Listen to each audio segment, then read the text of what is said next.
Hello, my name is Keith Smith and welcome to this tutorial video on building Toolpaths using Mastercam. This tutorial is based on the student activity found in Chapter 25 of Machining and CNC Technology. When you create your Mastercam project, be sure to use the printed instructions that have been provided to you. The purpose of this video is to help you visualize how each step is accomplished.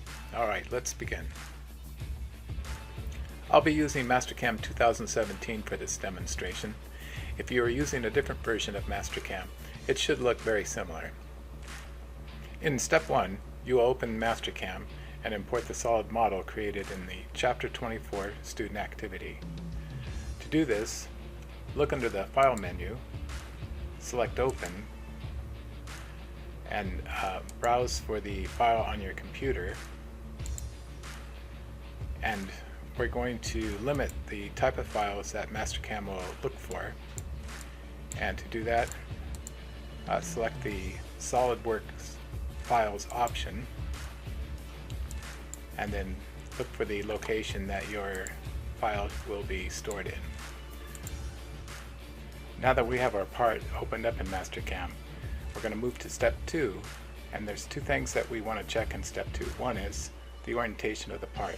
In other words, which way is it facing in the X, Y, and Z axis?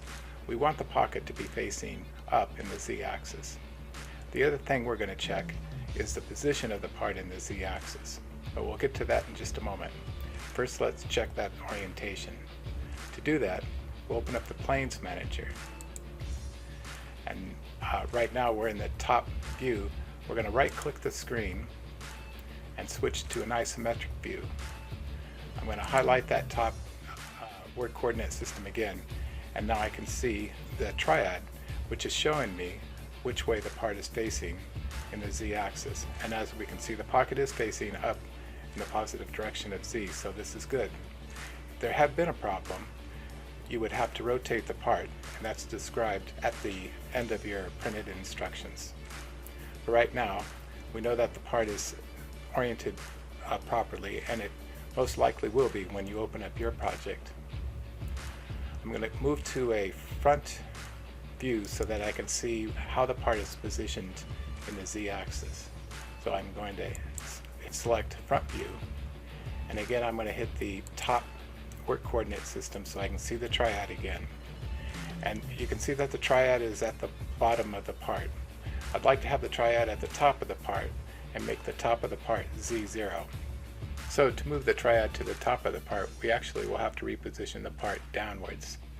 So to do that, we'll use the transform function, but before we do that, we want to make sure that the construction and tool planes are in the top work coordinate system.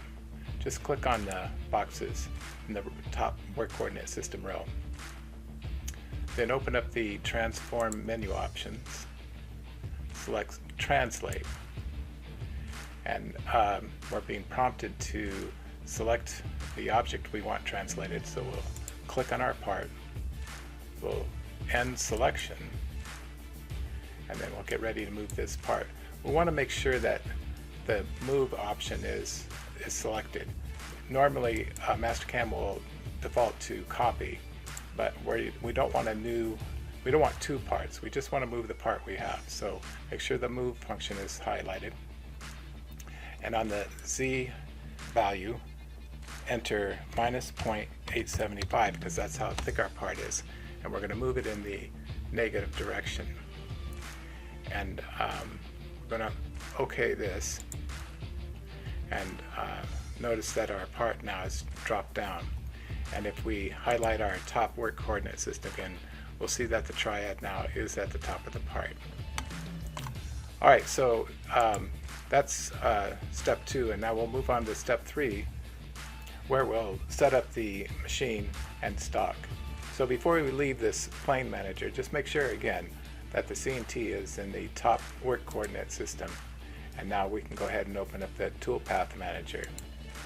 So there's nothing in here yet because we haven't created any toolpaths or we don't have a machine. So first thing is to do is to create a machine. So under the machine tab, we'll find mill, and under the mill we'll just go ahead and select the default mill. We have to change some of the properties for the default mill. Before we do, let's get into a top view. So I'm going to right click the screen and select top. Then I'm going to expand the options under the properties for our mill, and I'm going to click on stock setup. So the easiest way to create stock or a build of stock for our project here is to select corners, and I'm going to select two of the corners of my model, and I'm going to change the thickness of our billet to 0.875, and then the last thing to do is to make the stock origin in Z be at 0.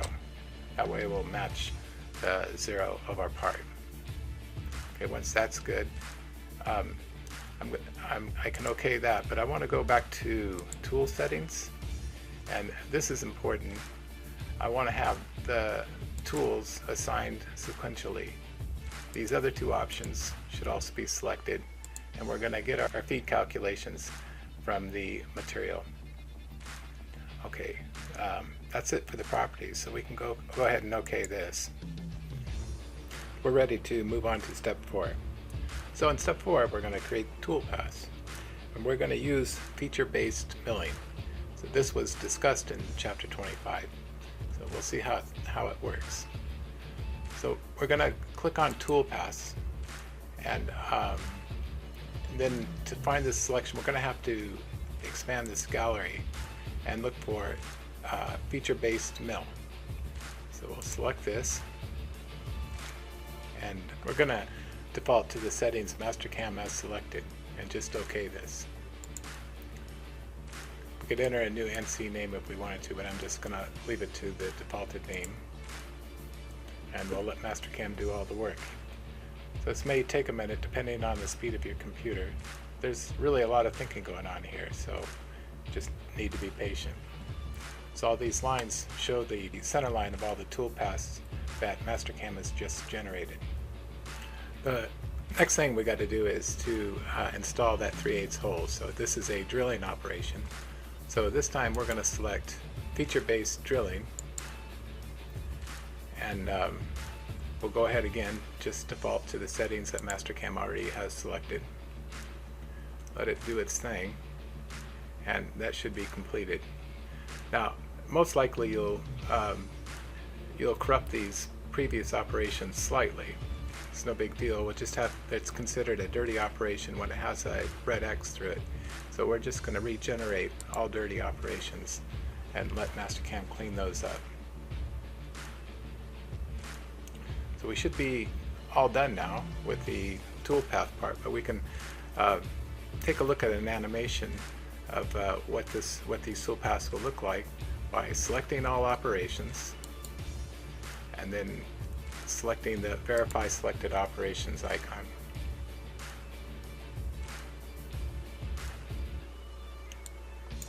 It's like a little video. I'll just go ahead and play it.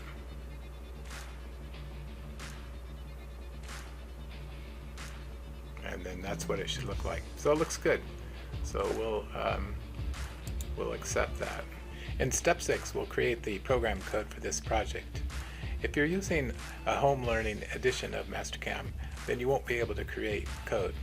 If this is the case, save this file and submit it to your instructor.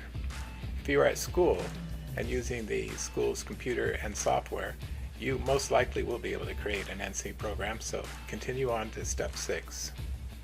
Step 6 is pretty easy. To generate the program code, select all operations,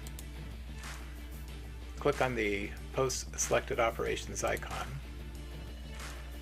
and save the file someplace where you can find it and give it a name that you'll recognize. Mastercam Code Expert is a secondary piece of software that's going to come up to write the code, and then there it will be. One thing to keep in mind is that programming is really much more difficult than this. A program like Mastercam is just a tool that is used by an experienced machinist. The purpose of this exercise is to give you a bit of insight into how this process works. Okay, thanks for watching.